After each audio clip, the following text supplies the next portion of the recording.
Hi good evening everyone, welcome to Garima जैपकप channel. कैसे हैं आप सब? आई होप आप लोग बहुत ज्यादा अच्छे होंगे। Guys, welcome to one short series. अभी आप लोगों का मॉड्यूल डी आरबीडब्ल्यूएम का चल रहा है, चैप्टर 25 पार्ट नंबर 2 है टैक्स प्लानिंग। मैंने आपसे कहा था कि मैं आपको पार्ट 2 में कैपिटल गेन टैक्स के बारे में बताऊंगी। इससे रिलेटेड कुछ न्यूमेरिकल्स आते हैं एग्जाम में, उसको भी आज हम सॉल्व करेंगे। तो बिना किसी डिले के सेशन को स्टार्ट करते हैं। नए हैं मेरे चैनल पे, लाइक शेयर सब्सक्राइब करके जरूर जाइएगा गाइस। तो जो लोग भी डीवीएफ का पेपर दे रहे हैं और जो लोग भी जैप का एग्जाम दे रहे हैं, उन दोनों के लिए ही ये वीडियो फ्रूटफुल है।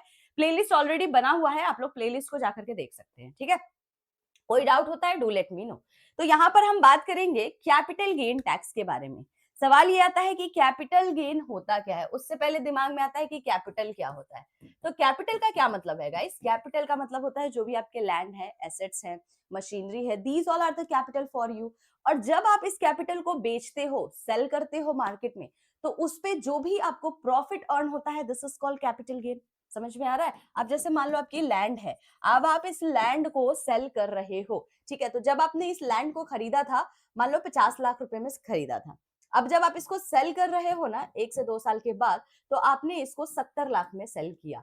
तो अब आप मुझे बताओ, आपको प्रॉफिट कितने का हुआ है? 20 लाख का। This 20 lakh profit is your capital gain. इसको कैपिटल गेन ही बोलेंगे ना, कैपिटल पे आपको 20 लाख का गेन हुआ है। अब सरकार कहती है आपसे कि जो ये कैपिटल पे आप गेन कर रहे हो ना, जो प्रॉफिट अर्न कर रहे हो ना, उस पे आप टैक्स पे करोगे। ठीक है, तो ये जो कैपिटल गेन है, इस पे आपको टैक्स इंपोज किया जाता है। तो इस 20 लाख पे आपको टैक्स पे करना पड़ेगा। This is called capital gain tax. Basic है, समझ में आया होगा। अगर नहीं समझ में आया होगा तो जरूर मुझसे पूछना आप लोग चैट सेक्शंस में। तो यही कहानी आपको यहाँ पे लिखी हुई है। Capital gain is the profit you make when you are selling your assets. ठीक है, and capital gain tax is the tax on the profit you make from selling an asset। Basic है। चलिए, अब सवाल ये आता है कि ये जो कैपिटल गेन टैक्स होता है वो कब इंपोज किया जाता है? तो जिस ईयर में आपने सेल किया है अपने प्रॉपर्टी को। अब मान लो आपने अपनी प्रॉपर्टी को 2025 में सेल किया है। ठीक है, तो 25 में सेल किया है, तो टैक्स कब इंपोज किया जाएगा, लिवाई किया जाएगा गाइस? तो टैक्स आपका 2025 में ही चार्ज किया जाएगा। ठीक है, नो मैटर आपको उसका पेमेंट 2026 में मिल रहा हो, डजंट मैटर। सेल तो आपने प्रॉपर्टी 2025 में किया है ना, तो आपको ईयर ऑफ द सेल में ही आपको टैक्स को चार्ज किया जाता है, ना कि ईयर ऑफ पेमेंट में। याद रखिएगा, एग्जाम में पूछा जाता है, इंपॉर्टेंट कॉन्सेप्ट है। चलिए, अब हम देखेंगे यहाँ पे कि कैपिटल एसेट्स में क्या क्या आता है। तो कैपिटल एसेट में आपका मशीनरी आता है, लैंड आता है, व्हीकल आता है, पेटेंट्स आता है, ट्रेडमार्क है, हाउस प्रॉपर्टी है, बिल्डिंग्स है, ज्वेलरी है, ये सारे आपके कैपिटल एसेट्स में आते हैं गाइस। तो अब आपको समझ में आ गया होगा कि आपका कैपिटल एसेट्स क्या क्या होता है। Now types of capital gain की बात करेंगे, तो कल भी मैंने आपको बताया था कि दो तरीके के आपको कैपिटल गेन टैक्स देखने को मिलते हैं। एक होता है शॉर्ट टर्म कैपिटल गेन और एक होता है आपका लॉन्ग टर्म कैपिटल गेन। चलिए फटाफट से दोनों को ही समझ लेते हैं कि होल्डिंग पीरियड दोनों में क्या क्या होता है। अगर मैं शॉर्ट टर्म कैपिटल गेन की बात करूं तो तीन कैटेगरीज आपको दिख रही होगी। एक में है जो आपका स्पेशल एसेट्स होता है। ठीक है, जैसे इक्विटी है, शेयर्स है, अगर आप उसको हेल्ड करके रखे हो लेस देन 1 ईयर, यानी लेस देन 12 मंथ, तो वो शॉर्ट टर्म कैपिटल में है। उसके बाद आप उसको सेल करते हो, ठीक है, तो वो आपका शॉर्ट टर्म में आता है। कोई इमूवेबल प्रॉपर्टी है, जैसे लैंड है आपकी, ठीक है, हाउस है, 24 मंथ, 2 साल, लेस देन 2 ईयर्स तक होल्ड करके रखते हो और उसके बाद उस प्रॉपर्टी को सेल करते हो, तो that kind of property short term capital gain.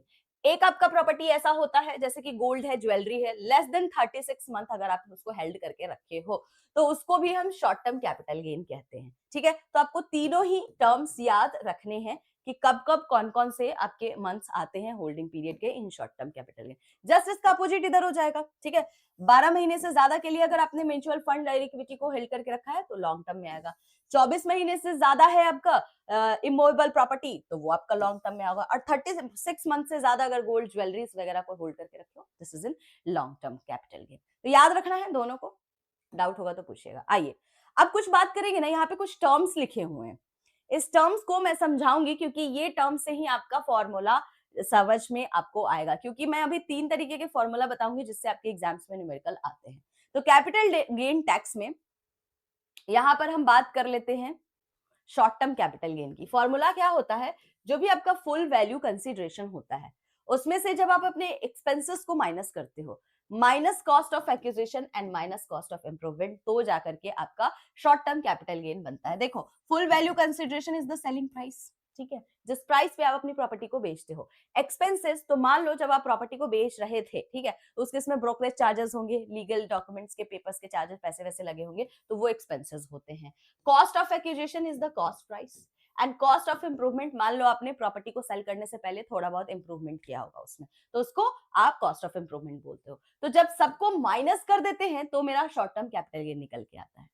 अब बात करेंगे लॉन्ग टर्म कैपिटल गेन। तो जो भी आपका सेलिंग प्राइस है उसमें से अगर मैं एक्सपेंसेस को माइनस कर दूं और माइनस कर दूं इंडेक्स कॉस्ट ऑफ एक्विजिशन और इंडेक्स कॉस्ट ऑफ इंप्रूवमेंट, तो जाके मेरा लॉन्ग टर्म कैपिटल गेन निकल के आता है। तो सवाल ये आता है कि इंडेक्स कॉस्ट ऑफ एक्विजिशन क्या है। देखिए, ये जो आपका इंडेक्स कॉस्ट ऑफ एक्विजिशंस होता है ना, ये आपको हेल्प करता है जब इन्फ्लेशन वगैरह आता है, तो परचेसिंग पावर मनी की रिड्यूस हो जाती है, ठीक है, तो उस केस में ये इन्फ्लेशन से बचाता है आपको, तो आपको टैक्स कम पे करना होता है। जैसे एग्जांपल के तौर पे समझिए, यहाँ पे आपको जब इंडेक्स कॉस्ट ऑफ एक्विजिशंस निकालने होते हैं ना, तो आपको हर साल इनकम टैक्स डिपार्टमेंट के द्वारा कॉस्ट इन्फ्लेशन इंडेक्स प्रोवाइड किया जाता है एवरी ईयर्स का, ठीक है। तो 2010 का अलग सीआईआई होगा, 2011 का अलग होगा, तो एवरी ईयर ये इनकम टैक्स डिपार्टमेंट और गवर्नमेंट ऑफ इंडिया के द्वारा इसको डिस्प्ले किया जाता है उसके वेबसाइट पे, जहां से आप सीआईआई निकालते हो। तो यहां से आपके इंडेक्स कॉस्ट ऑफ एक्विजिशंस का फॉर्मूला निकल के आता है,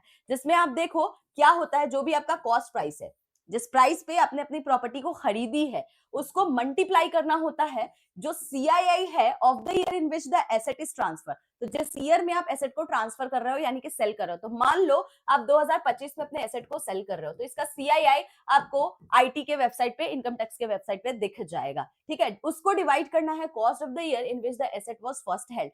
तो मान लो आपने 2020 में इसको खरीदा होगा, 2020 में, ठीक है, तो 2020 में जब खरीदा होगा तो उसका सीआईआई कुछ होगा, जो अगेन आपको आईटी के वेबसाइट पे मिल जाता है। तो उन दोनों को डिवाइड कर देना है और मल्टीप्लाई कर देना है कॉस्ट प्राइस से, तो आपका इंडेक्स कॉस्ट ऑफ एक्विजिशंस निकल के आ जाता है, ठीक है। तो अब हम पीछे ना एक टर्मिनोलॉजीज को देखेंगे, जो मैं आपको समझा देती हूँ। यहाँ पे देखिए, इंडेक्स कॉस्ट ऑफ एक्विजिशंस, ठीक है, इन्फ्लेशन को आपके एडजस्ट करता है, तो over a time inflation increase करता है, तो प्राइस जो है एसेट्स की कैसी हो जाती है, बढ़ जाती है। तो एसेट की प्राइस बढ़ गई, तो मान लो आज अगर कोई भी लैंड है उसका दाम 20 लाख है, तो कल को उसकी प्राइस बढ़ के कितनी हो गई, 40 लाख की हो जाएगी, उसके और अगले साल कितनी हो जाएगी, 60 लाख की हो जाएगी। तो आप समझ रहे हो, तो डे बाय डे आपके जो प्राइस होते हैं एसेट्स के इंक्रीज होते जाते हैं, तो आपकी जो परचेसिंग पावर है आपकी मनी की, वो क्या हो रही है, रिड्यूस हो रही है। जो चीज कल 20 लाख में था आज वो 50 लाख में है, समझो, तो उससे बचाता है, क्योंकि अगर जितना ज्यादा आपका प्राइस होगा, ठीक है, तो उसके हिसाब से आपको टैक्स भी पे करना पड़ता है। तो इंडेक्सेशन एडजस्ट करता है परचेस प्राइस को using the CII to reduce the tax liability. तो टैक्स लायबिलिटी को रिड्यूस करने के लिए हम यहाँ पर इंडेक्सेशन का, इंडेक्स का इस्तेमाल करते हैं। और इंडेक्सेशन अगर मुझे निकालना होता है तो उसके लिए मुझे मदद कौन करता है, तो कॉस्ट इन्फ्लेशन इंडेक्स, जो सरकार के द्वारा आपको एवरी ईयर आईटी के वेबसाइट पे डिस्प्ले किया जाता है, ठीक है। यहां से भी अगर नहीं समझ में आ रहा है तो हम 3 आज फॉर्मूला बेस्ड क्वेश्चन करेंगे, जिससे आपको और चीजें क्लैरिटी होगी। अक्टूबर 2023 का क्वेश्चन देखिए, what is capital gain tax, a tax levied on the profit from the sale of the capital asset, यही होगा, बाकी तो कुछ होगा नहीं। तो option B is the correct answer, ठीक है। आइए एक क्वेश्चन करते हैं मई 2025 का। देखिए यहां पर आपको देखो एग्जाम में ना आपको सीआईआई देगा, अगर आपको इंडेक्सेशन कॉस्ट निकालने को मिल रहा है, इंडेक्सेशन कॉस्ट ऑफ एक्विजिशंस बोल रहा है निकालने को, तो आपको जरूर सीआईआई दोनों ईयर का दिया होगा। तो देखो यहाँ पे, if the CII of the year of purchase is 167 and the CII of the year of the sale is 348, अब देखो जिस ईयर में आपने परचेस किया था उसका आपको सीआईआई दिया हुआ है कितना, 167, ठीक है। मान लो 2020 में आपने परचेस किया होगा। अब दूसरा सीआईआई आपको दिया हुआ है जिस ईयर में आपने अपनी प्रॉपर्टी को सेल किया है, 348 दे रखा है, मान लो 2025 में आपने सेल किया होगा, ठीक है। तो वो दोनों ही आपको सीआईआई दे रखा है। The index cost of property bought for ₹10 lakh. तो अब पूछ रहा है कॉस्ट ऑफ एक्विजिशंस आपके पास है, यानी कि कॉस्ट प्राइस आपको 10 लाख दे रखा है। अब आपसे पूछ रहा है बहुत बेसिक सा क्वेश्चन कि इंडेक्स कॉस्ट ऑफ एक्विजिशन उस प्रॉपर्टी का दिखाओ निकाल के, यानी कि इंडेक्स कॉस्ट ऑफ प्रॉपर्टी निकाल के दिखाओ। मैंने आपको कहा कि इंडेक्स कॉस्ट ऑफ प्रॉपर्टी अगर मुझे निकालना है तो मेरे पास सबसे पहले कॉस्ट प्राइस होना चाहिए किसी भी प्रॉपर्टी का। तो कॉस्ट प्राइस मेरे पास है। उसके बाद मैंने बोला इसको आपको मल्टीप्लाई कर देना है जो भी आपका CII ऑफ द ईयर, जिस ईयर में आपने अपनी प्रॉपर्टी को सेल किया है, तो वो भी मेरे पास CII है। ठीक है, CII है। डिवाइड कर दो CII जिस ईयर में आपने प्रॉपर्टी को परचेस किया था, तो उसका आपको परचेस्ड का आपको CII यहाँ पे लिखना है। तो कितना आसान क्वेश्चन है, जरा देखेंगे यहाँ पे।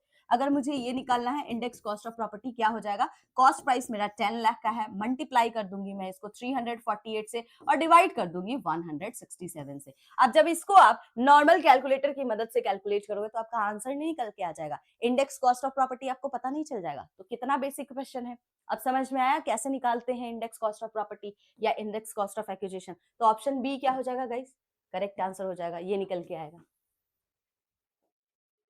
समझ में आ रहा है? देखिए देखिए यहाँ पे देखिए, मैंने फॉर्मूला के साथ आपको सारी चीजें लिख के दिखाई है, तो कितना बेसिक है, ऐसे क्वेश्चंस आते हैं। आइए एक और क्वेश्चन करेंगे जो कि है what is the formula for calculating the short term capital.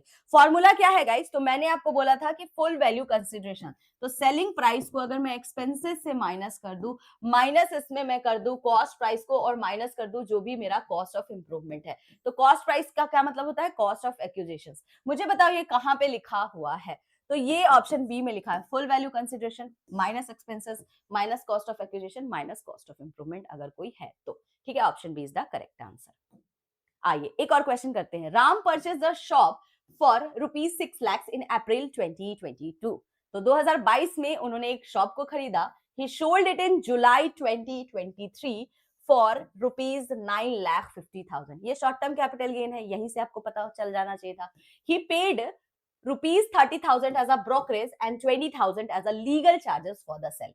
पूछ रहा है शॉर्ट टर्म कैपिटल गेन निकाल के दिखा दो, बहुत अच्छी बात है। अगर मुझे शॉर्ट टर्म कैपिटल गेन निकालना है तो मेरे पास पहले तो सेलिंग प्राइस होनी चाहिए, मेरे पास एक्सपेंसेस होने चाहिए, मेरे पास कॉस्ट प्राइस होनी चाहिए और मेरे पास अगर कोई कॉस्ट ऑफ इंप्रूवमेंट किया है मैंने तो वो भी मेरे पास डेटा में होना चाहिए। देन मेरा ये क्वेश्चन बन के आ जाएगा।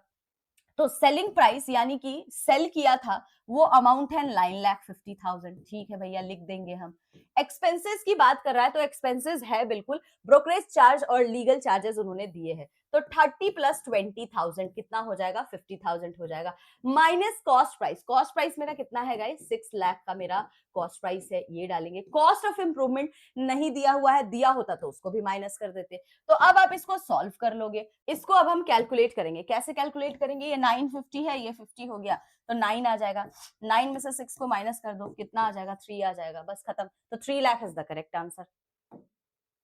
समझ में आ रहा है, तो 3 lakh is the correct answer. आइए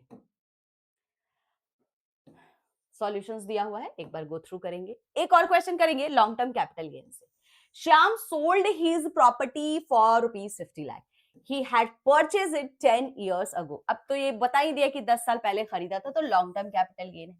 परचेज किया था 20 लाख में, 10 साल के बाद 50 लाख में उस प्रॉपर्टी को सेल कर देता है। ठीक है, the index cost of acquisition is calculated at ₹35 lakh. यहां पर इंडेक्स कॉस्ट ऑफ कैलकुलेशंस आपको ऑलरेडी दे रखा है 35 लाख का। He spend 2 lakh as a expenses for the transfer. तो what is his long term capital gain. अब इसने आपको सारे डेटा दे रखे हैं, तो LTCG निकालना है मुझे, तो मेरे पास सेलिंग प्राइस होना चाहिए, मेरे पास एक्सपेंसेस होना चाहिए माइनस करने के लिए, मेरे पास यहाँ पर इंडेक्स कॉस्ट ऑफ एक्विजिशन होना चाहिए जो बिल्कुल मेरे को दिख रहा है यहाँ पे, और मेरे पास इंडेक्स कॉस्ट ऑफ इंप्रूवमेंट भी होना चाहिए अगर है कोई तो।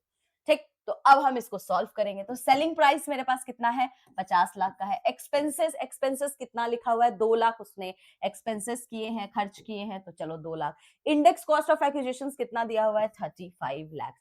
तो हम इसको सॉल्व कर सकते हैं, बिल्कुल आप इसको सॉल्व कर सकते हो। ये कितना आएगा, 48 - 35 कितना हो जाएगा गाइस, तो 13 आ जाएगा। तो 13 lakh is the correct answer of this question. तो बहुत बेसिक सा क्वेश्चन है। अब आप कहोगे कि मैम यहाँ पर आपके कॉस्ट प्राइस भी तो दिए हुए हैं, लेकिन LTCG में कॉस्ट प्राइस फॉर्मूला में आता कहाँ है, नहीं आता है ना।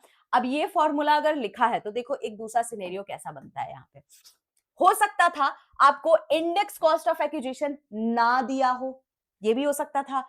आपके पास कॉस्ट प्राइस था, अब आपको बोलता पहले कि पहले आपको इंडेक्स कॉस्ट ऑफ एक्विजिशन निकालना होता, उसके बाद ही आप इसको फॉर्मूला में लगाते। तो इंडेक्स कॉस्ट ऑफ एक्विजिशन की जगह यहाँ पे दे देता कि CII जिस ईयर में आपने सेल किया था वो है 348, और जिस ईयर में आपको ट्रांसफर किया गया था प्रॉपर्टी को उसका CII है 167, ऐसे दे सकता था। तो यहां से पहले आप इंडेक्स कॉस्ट ऑफ एक्विजिशन निकालते, और जब इंडेक्स कॉस्ट ऑफ एक्विजिशन निकालना होता गाइस तो आपके पास एक कॉस्ट प्राइस भी होना चाहिए था। तो कॉस्ट प्राइस आपको 20 लाख दे रखा था, तो अब आप 20 लाख को मल्टीप्लाई कर देते CII से, ठीक है। फिर आपको एक वैल्यू निकल के आ जाती जो ये ऑलरेडी आपको कैलकुलेट करके 35 लाख दे रखा है। तो दोनों सिनेरियो में आपके क्वेश्चंस बनेंगे, तो दोनों ही केसेस में आपके एग्जाम्स में क्वेश्चंस देखने को मिलेगा, तो ध्यान में आपको रखना है। इसीलिए मैं फॉर्मूला आपको बता रही थी और पहले मैंने इंडेक्स कॉस्ट ऑफ एक्विजिशन ही बताया है आपको, तो ध्यान में रखिए, बहुत इंपॉर्टेंट है ये, ठीक है। तो दोनों मैंने आपको क्राइटेरिया बताया है कि कैसे हम निकाल सकते हैं। अगर मेरे पास इंडेक्स कॉस्ट ऑफ एक्विजिशंस नहीं है and long term capital gain मुझसे निकालने को बोल रहा है तो मैं इस फॉर्मूला के थ्रू निकालूंगी, और अगर मेरे पास इंडेक्स कॉस्ट ऑफ एक्विजिशन है तो सिंपल हम यहाँ पर LTCG का फॉर्मूला अप्लाई कर देंगे। तो फॉर्मूला तो आपको याद करना होगा, आई नो थोड़ा सा डिफिकल्ट हो रहा होगा, बट आपको फॉर्मूला याद करना है, आपका आंसर निकल के आ जाएगा, ठीक है। तो गाइज ये था छोटा सा टॉपिक, मुझे न्यूमेरिकल था इसलिए मैंने इसको अलग से लेकर के आई सो दैट आप लोगों को चीजें समझ में आए। बाकी नए हैं पुराने हैं, चैनल को लाइक शेयर सब्सक्राइब नहीं कर रहे हैं तो then what are you waiting for, जल्दी से कर लीजिए। ये रहा नंबर, इस नंबर पे आप मुझे कांटेक्ट भी कर सकते हैं गाइज।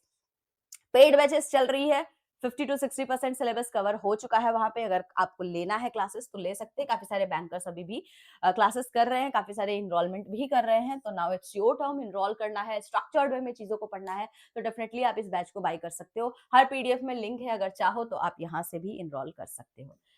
अलग अलग बैचेस भी है, जो भी आपको क्लासेस लेनी है आप मुझसे ले सकते हो, बाय कर सकते हो। गाइस आज के लिए इतना ही है, मिलते हैं हम लोग कल की क्लास में।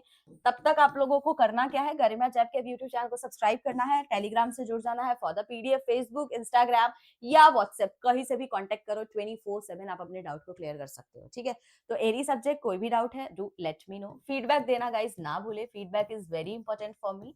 कैसा पढ़ा रही हूँ, क्या आप लोगों को समझ में आता है, एग्जाम के क्वेश्चंस क्या आप सॉल्व कर पा रहे हो, तो ये सारी चीजें आप लोग बताइएगा। अच्छी तरीके से एग्जाम्स की प्रिपरेशन कीजिए, मिलते हैं कल। तब तक के लिए bye bye, good night and take care.